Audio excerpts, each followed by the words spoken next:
Eu sou o professor Bonaparte, do Instituto de Química da UFRJ, e estamos aqui para fazer uma apresentação a respeito da difração de raio-x e estrutura molecular.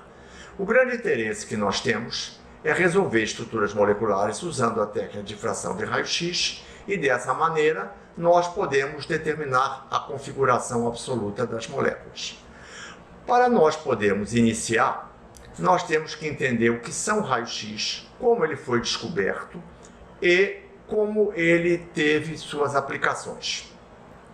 Em 1895, William Röntgen fez uma série de experiências com aquilo que já era disponível para ele na época. É claro que começou uma época que fatos aconteciam devidos a consequências de outros trabalhos e descobertas. Anteriormente, foi observado que era possível se produzir uma alta voltagem. E ele acoplou isso a uma ampola tendo gás a baixa pressão e ele observou que ocorria um fenômeno interessante. O valioso fenômeno que foi encontrado, hoje em dia todo mundo conhece, que é a radiografia. Bem, vamos ver como é que nós chegamos a esse ponto. O experimento de Röntgen envolveu, como eu já disse, uma fonte de alta voltagem acoplada a uma ampola que continha um gás a baixa pressão. Então, ocorreu lá dentro, de uma certa forma, uma descarga elétrica. Hoje se sabe com mais detalhes que essa descarga elétrica se deve a movimentos de elétrons e a consequência do elétron perder energia de determinada maneira produziu algo que o Röntgen não entendia o que era. Como ele caracterizou isso?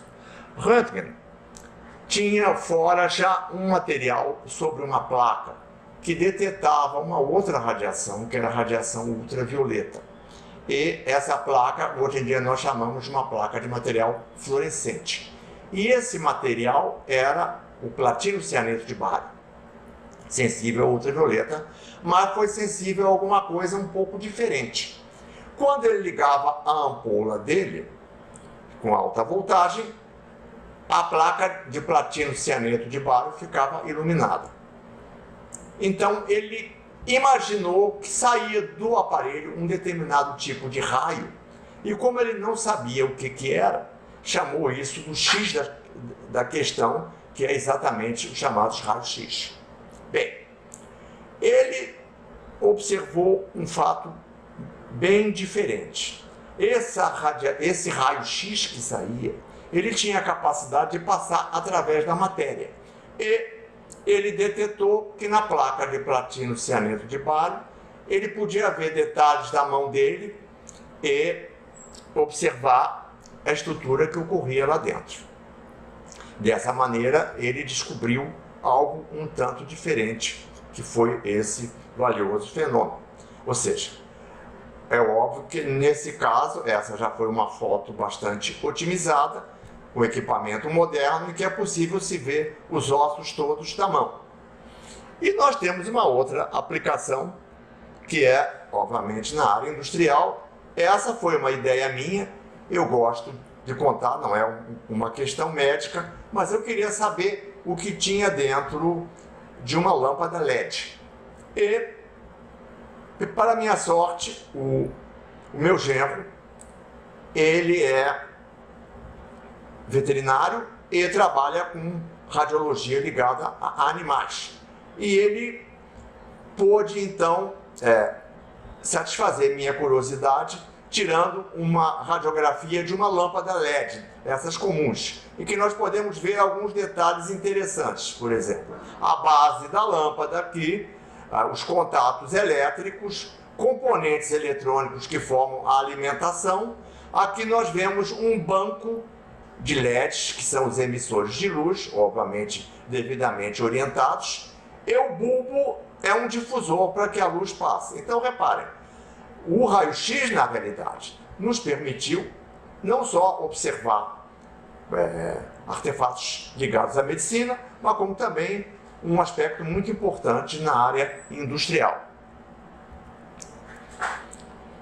começo das coisas, nós podemos ver, em 1905, um pouco depois que o raio-x foi descoberto, como se fazia uma radiografia nos seus primórdios. Vamos ver alguns detalhes.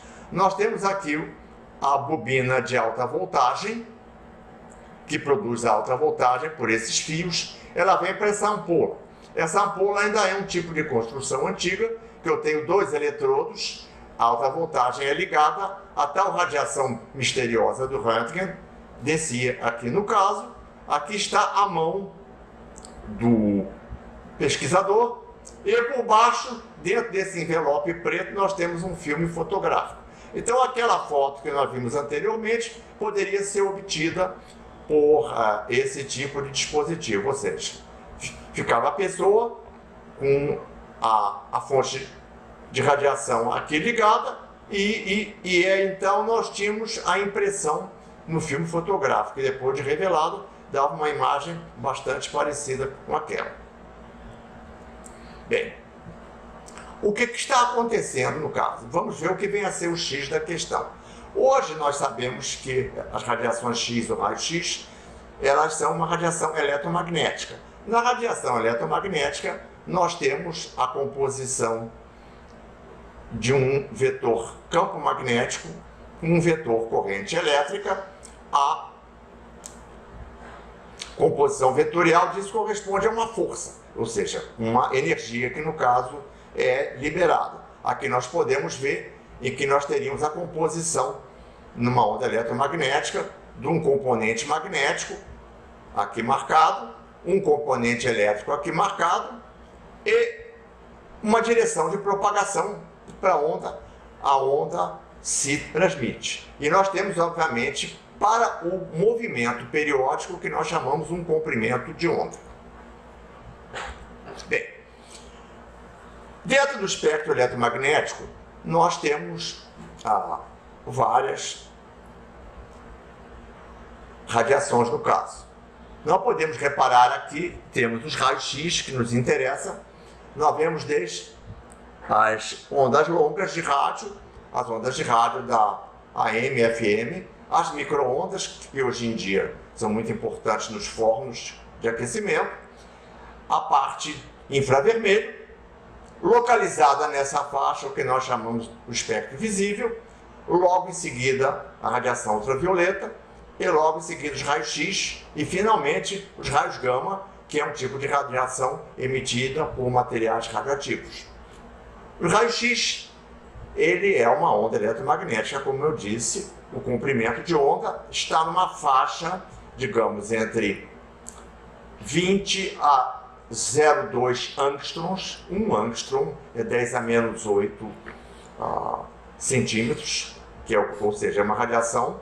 Reparem, um detalhe interessante. Se eu estou uma radiação emitida pelo cobre, que é 1,54 angstroms, eu estou próximo de uma distância carbono-carbono, que é, num alcance, 1,54 angstrom. Então, talvez eu possa ter uma interação do raio-x com a matéria nesse sentido. E aí é que vem a ideia bastante importante que vai dar origem ao que nós vamos estudar.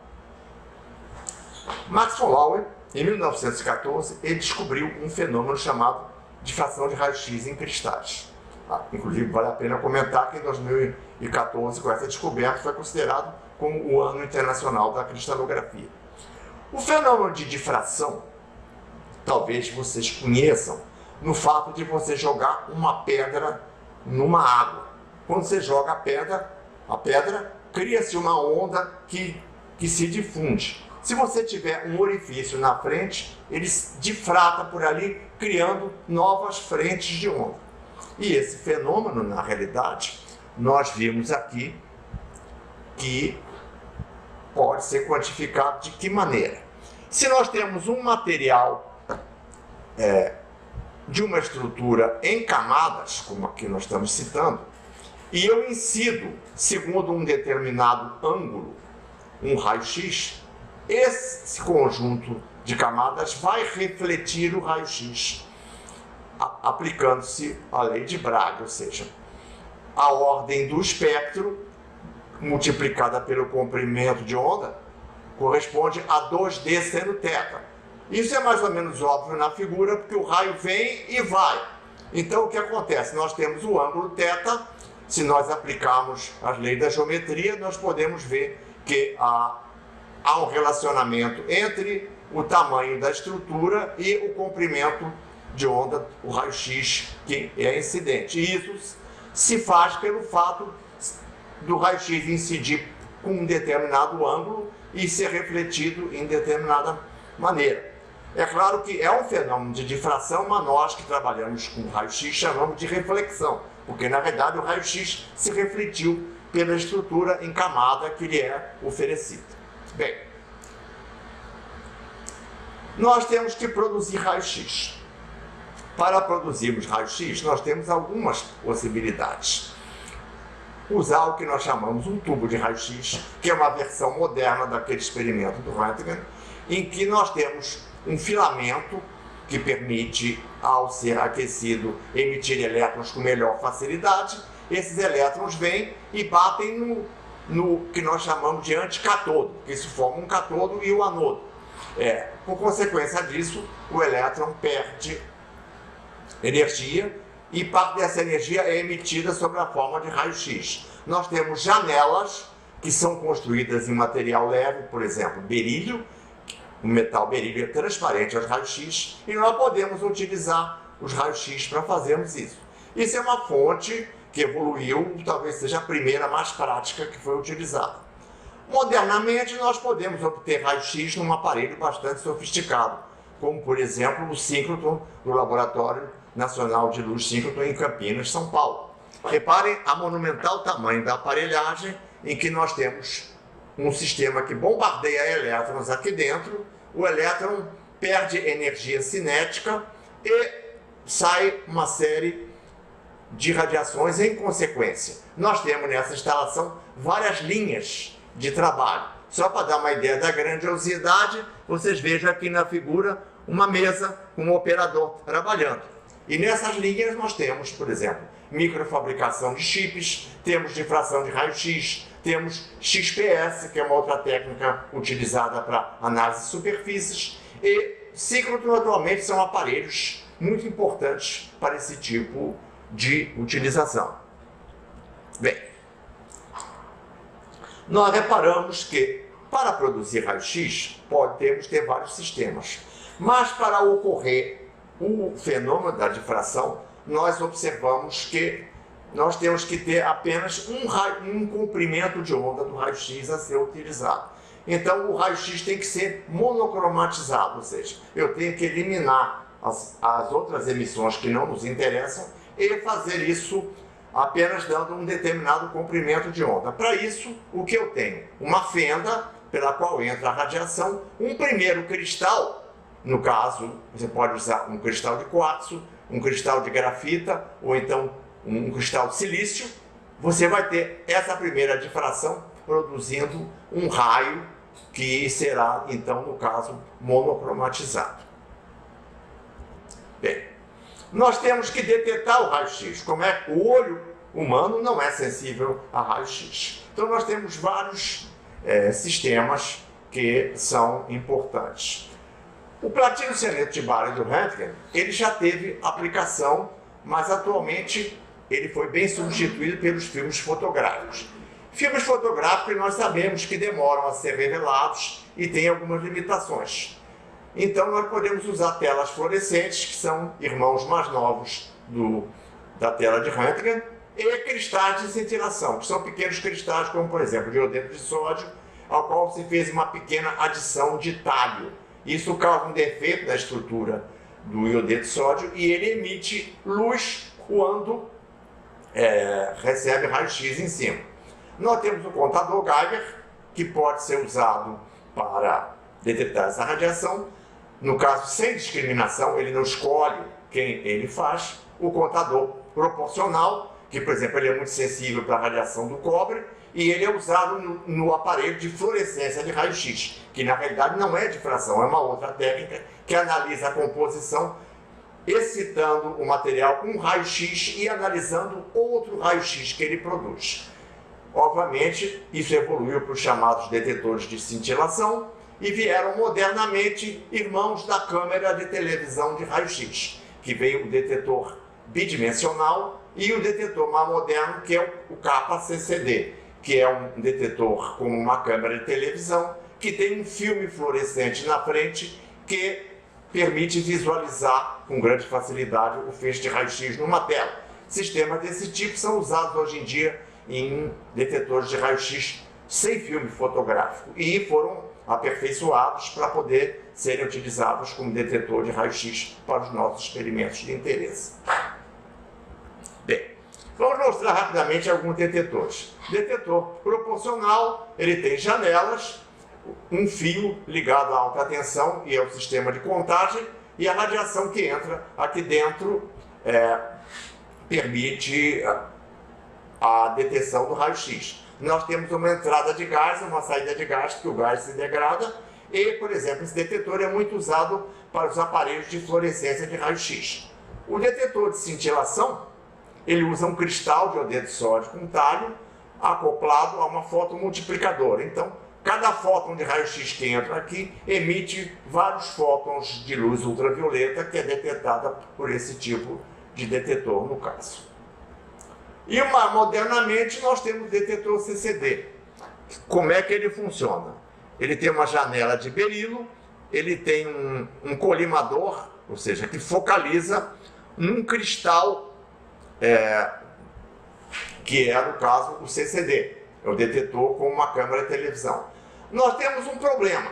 O ruído é muito grande. Então aqui atrás está escrito Peltier, que é um dispositivo estado sólido que resfria o cristal em torno de temperatura de 10 graus. Então, com isso, o ruído diminui muito. Tudo está dentro do vácuo, tem um sistema de refrigeração, o sinal do CCD recebe uma alimentação, é ligado num controlador e isso vem para o computador. Então, a imagem que surge nessa tela é projetada para o nosso sistema.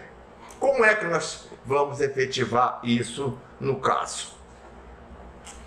Nós temos um aparelho que nos interessa bastante, que é o difratômetro de raio-x para monocristais. Como esse difratômetro funciona?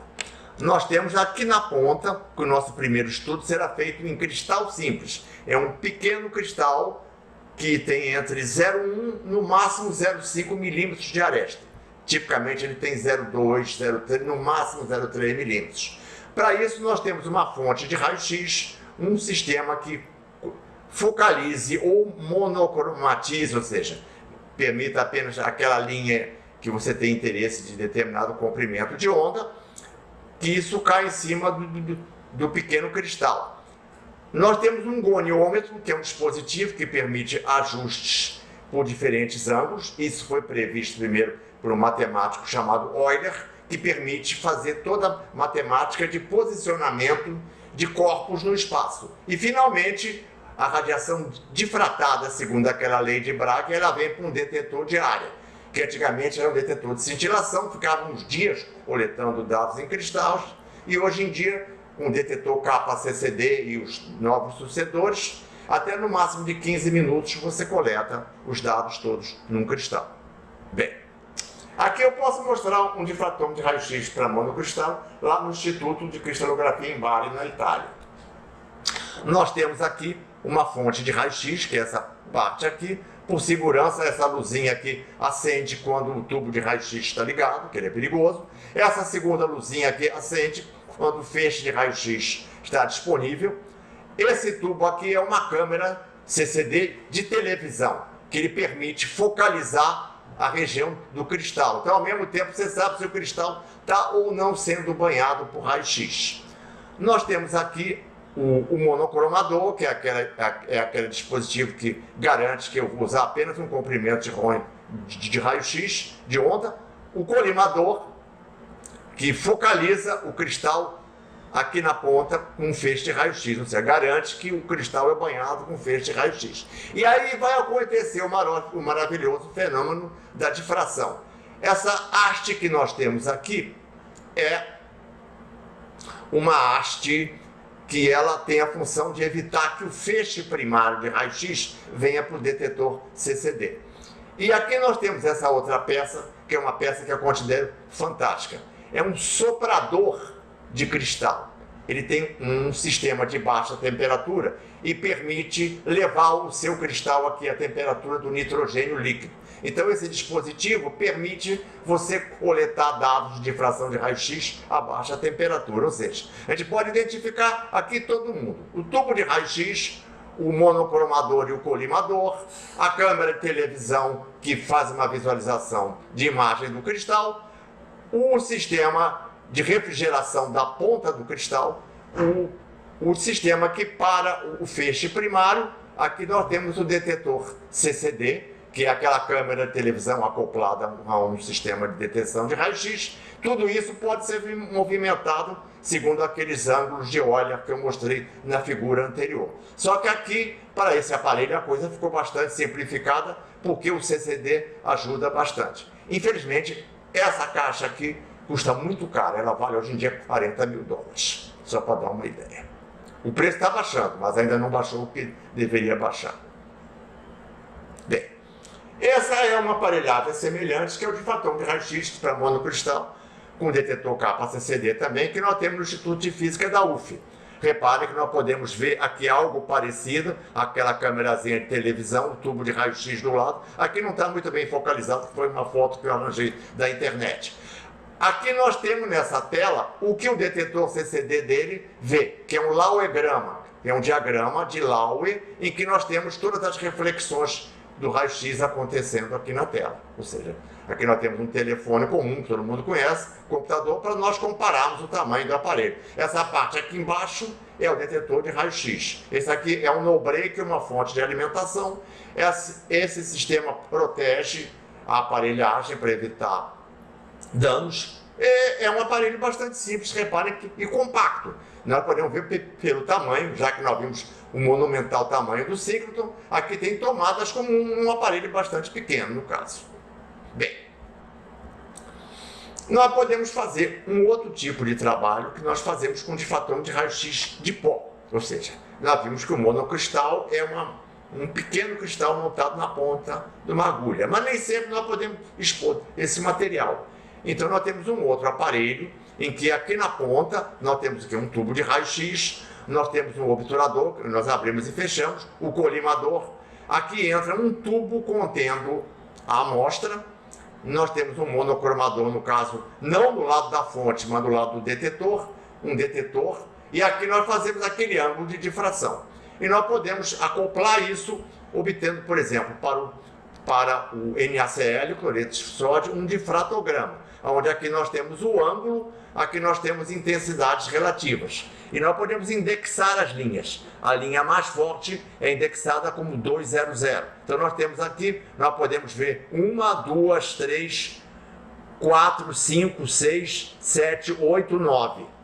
Na realidade, eu creio que se coleta 15, no máximo 20 linhas para o NaCl com boa resolução. Mas a estrutura é bastante simétrica e nós hoje em dia sabemos que a estrutura do NaCl é o que todo mundo estuda nos livros de química, graças a esse tipo de experimento. Bem, claro que difração de raio-x é uma técnica bastante complicada. Tudo é muito geométrico. A única coisa na difração de raio-x que nós usamos a mecânica quântica é para calcular o valor das intensidades difratadas. Felizmente isso é tabelado e esses números estão todos nos computadores que fazem o processo em si. E nós temos para os cristais as seguintes possibilidades. Primeiro, a rede mais simétrica, que é a rede cúbica. Aí nós temos a menos simétrica, em que as três distâncias, os três ângulos são diferentes, que é a triclínica. Então nós temos a triclínica, a monoclínica, a tetragonal, a ortorrômbica. A ortorrômbica é menos simétrica do que a tetragonal. Aí temos a hexagonal e a romboédrica, que se confundem, e a mais simétrica de todas é a cúbica.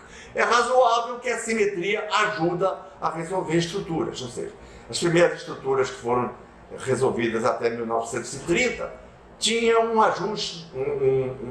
ajuda muito grande de serem muito simétricas e eram com certa densidade eletrônica. Hoje em dia, por exemplo, nós temos materiais de origem orgânica que são ou triclínicos ou monoclínicos e são praticamente constituídos de quê? Carbono, hidrogênio, oxigênio, nitrogênio, que espalham muito mal o raio-x. Então, tornou-se bem difícil resolver essas estruturas. E nós podemos resolver elas a partir de dados de monocristal ou então a partir de dados de difração Hipó. Obviamente depende da gente ter o material e depende de qual a finalidade que nós faremos o trabalho. Eu, para demonstrar, coloquei alguns exemplos de estruturas resolvidas por difração de raio-x. Aqui nós temos a melanterita e o sal de Mohr. A melanterita é o sulfato ferroso hidratado e o sal de Mohr é um sal duplo de amônia e ferro. O que nós podemos ver? O ambiente do sulfato e os ambientes do ferro, em que nós temos moléculas de água coordenada octaedricamente. Então, o ambiente aqui da esfera de coordenação é octaédrico e o ambiente do sulfato é tetraédrico.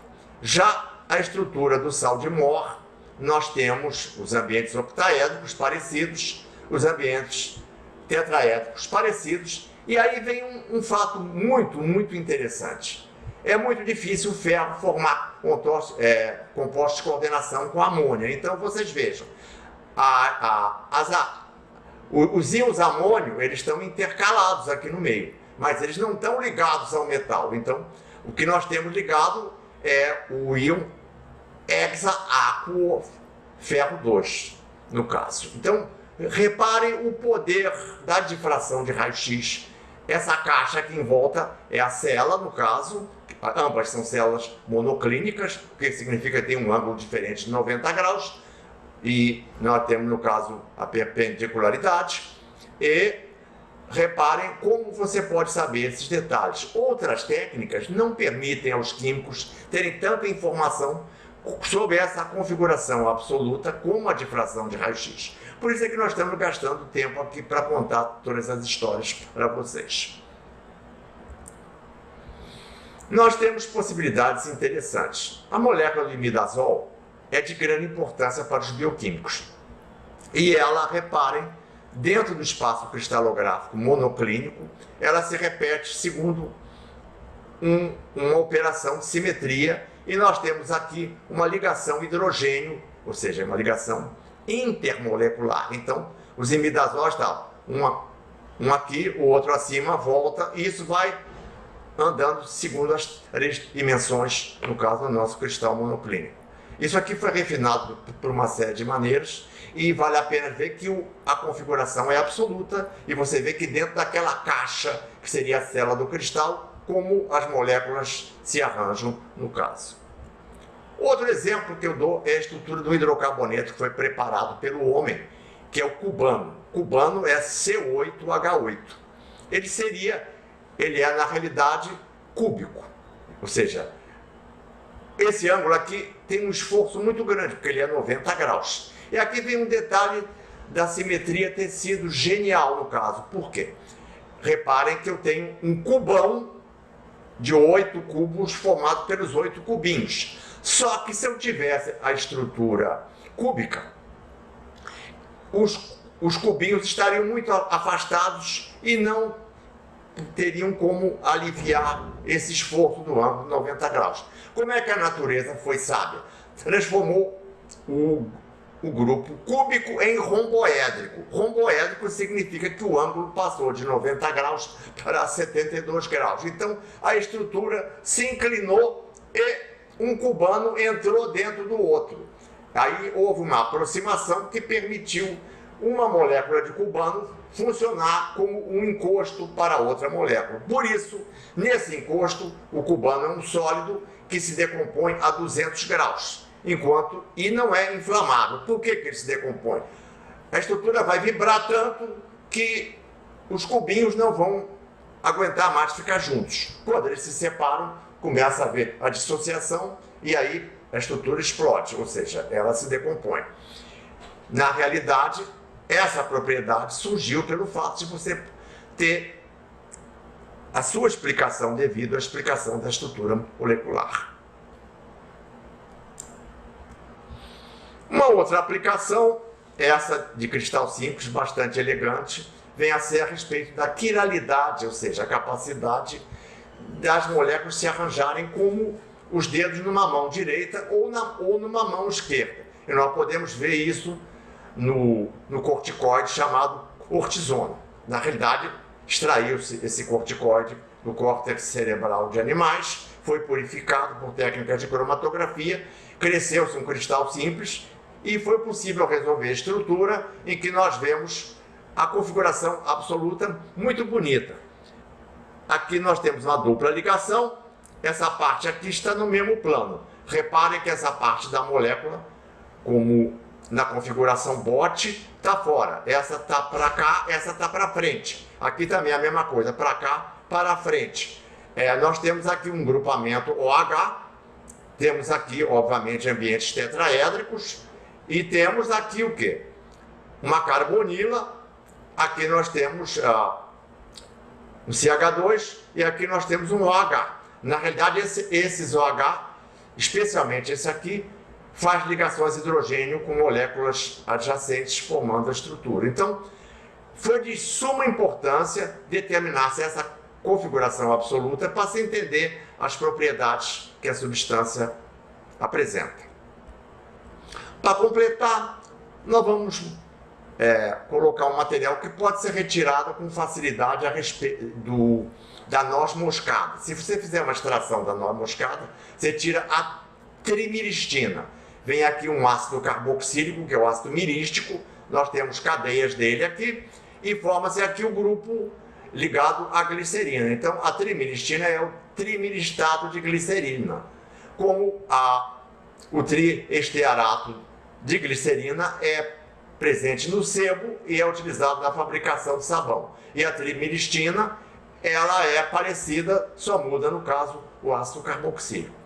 É claro que não foi a nossa intenção mostrar muitos detalhes de como se resolve uma estrutura cristalina por difração de raio-x. Tem muita matemática, tem muita geometria, tem muita técnica no caso. Mas o que eu quero que vocês sintam é a importância dessa técnica e por que vale a pena investir nesses equipamentos e determinar as estruturas. É claro que você vai dizer, determinação de estrutura, o que você acha? Densidade eletrônica. Se a densidade eletrônica for pequena, você vai ter grande dificuldade em resolver a estrutura.